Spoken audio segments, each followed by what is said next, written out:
안녕하세요. 오늘 이 시간에는 매일 우리 손가락 끝에서 새로운 세상을 만들어내는 도구, 바로 키보드에 대한 이야기를 해보려고 합니다. 세상에서 제일 좋은 키보드가 아니라 바로 나한테 꼭 맞는 키보드를 찾는 그 여정, 지금 바로 시작해볼까요? 아마 대부분 네 라고 하실 것 같아요. 저만 해도 그래요. 연필보다 키보드를 두드리는 시간이 압도적으로 많죠. 이렇게 우리 일상에 아주 깊숙이 들어온 키보드는요, 이제 그냥 입력 도구가 아니에요. 마치 작가에게 딱 맞는 펜처럼 굉장히 개인적인 도구가 된 거죠. 그래서 오늘은 이 복잡해 보이는 키보드의 세계를 딱 3가지 핵심 포인트로 한번 정리해 볼게요. 첫 번째는 손끝으로 느끼는 타건감, 두 번째는 손가락의 힘과 관련 있는 키압, 그리고 마지막으로 책상 위 공간과 내 자세를 결정하는 배열입니다. 이 3가지만 딱 알면 나에게 맞는 키보드를 찾는 게 훨씬 쉬워질 거예요. 자, 그럼 첫 번째 열쇠부터 한번 열어보죠. 자, 첫 번째 관문, 바로 타건감입니다. 키보드를 누를 때 그 느낌, 또 소리, 이 모든 걸 포함하는 건데요.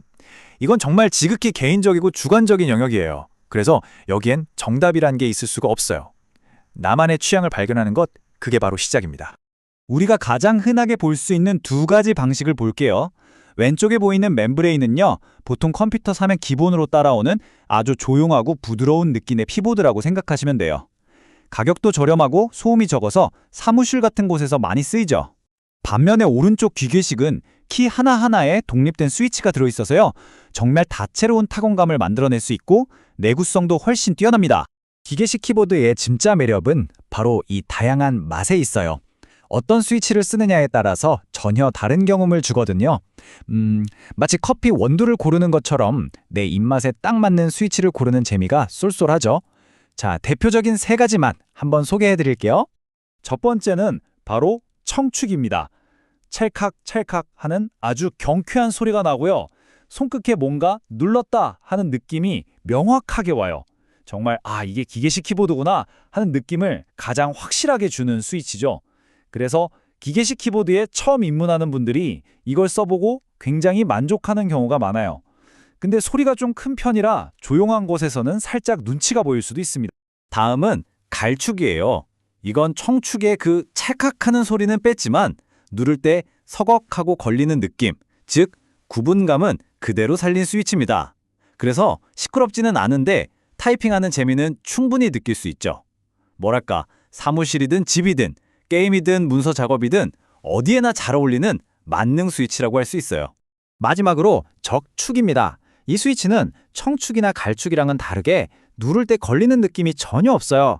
그냥 처음부터 끝까지 쓱 하고 아주 부드럽고 매끄럽게 눌립니다. 그래서 아주 빠른 입력이 중요한 게이머들이나 구름 위를 걷듯이 타이핑하는 소위 구름탑복을 쓰시는 분들이 정말 좋아요. 다만 걸리는 느낌이 없어서 처음에는 내가 키를 제대로 누른 건가? 하고 좀 어색할 수도 있어요. 물론 이 스위치 하나만으로 타건감이 다 결정되는 건 절대 아니에요. 키보드의 뼈대인 하우징이 금속이냐 플라스틱이냐, 또 우리 손가락에 직접 닿는 키캡의 재질은 뭐냐, 그 안에 보강판이나 흡음재가 들어있냐, 이런 수많은 요소들이 다 어우러져서 최종적인 소리와 느낌을 만들어내는 거거든요.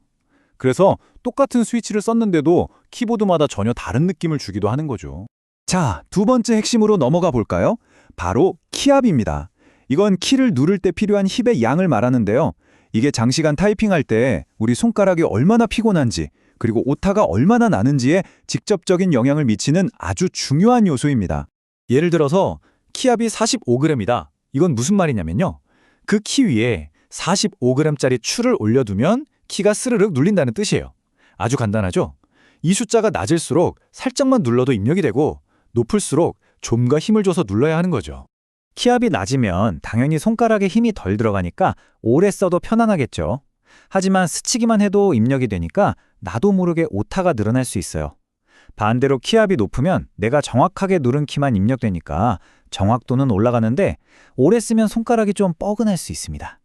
그러니까 빠르고 가볍게 치는 걸 좋아하시면 낮은 키압을, 정확하고 또각또각 누르는 느낌을 선호한다면 높은 키압을 고려해 볼 수 있겠죠. 이건 역시 정답은 없고 개인의 취향 문제입니다. 자, 드디어 마지막 핵심 요소입니다. 바로 키보드의 물리적인 크기와 키들의 배치, 즉 배열이에요. 이게 단순히 키가 몇 개 있냐의 문제가 아니라 여러분의 책상 공간 활용법, 심지어는 여러분의 자세에까지 영향을 미칩니다.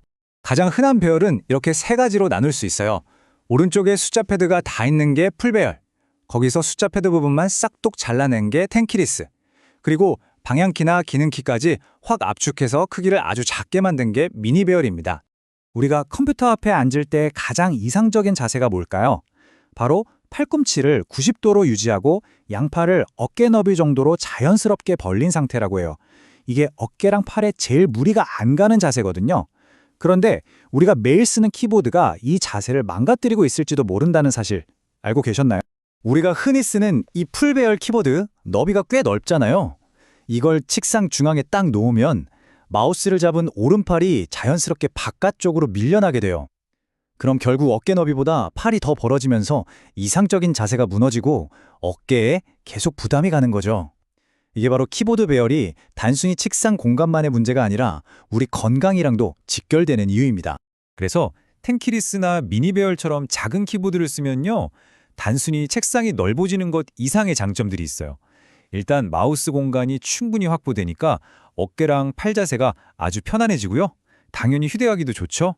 그리고 무엇보다 책상 위가 깔끔해지니까 기분도 좋아지잖아요.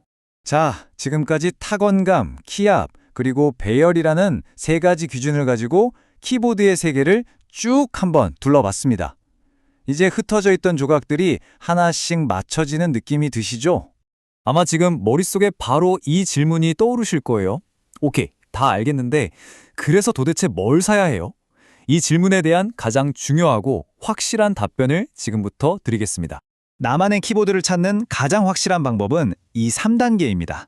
먼저 내가 이걸로 주로 뭘 할 건지, 게임인지 문서 작업인지 생각해보고, 또 내가 쓸 환경이 조용한 사무실인지 아니면 내 방인지 고려해야겠죠. 그리고 마지막, 이게 진짜 제일 중요한데요. 바로 매장에 가서 직접 눌러보는 겁니다. 100번 들어봤자 소용없어요. 한번 직접 만져보는 게 제일 확실합니다. 네, 맞습니다. 오늘 제가 드린 모든 이야기의 결론은 바로 이 문장 하나로 정리할 수 있어요. 다른 사람의 인생 키보드가 나한테도 정답일 리는 없잖아요. 결국 여러분의 손가락이 가장 편안해하고 가장 즐거워하는 그 키보드, 그게 바로 여러분만의 정답인 겁니다. 자, 이제 여러분의 차례입니다. 오늘 이야기들을 참고해서 너무 서두르지 말고 천천히 충분히 경험하고 즐기면서 찾아보세요. 당신의 손가락 끝에서 펼쳐질 그 멋진 이야기들을 위한 최고의 파트너를 꼭 찾으시길 바랍니다.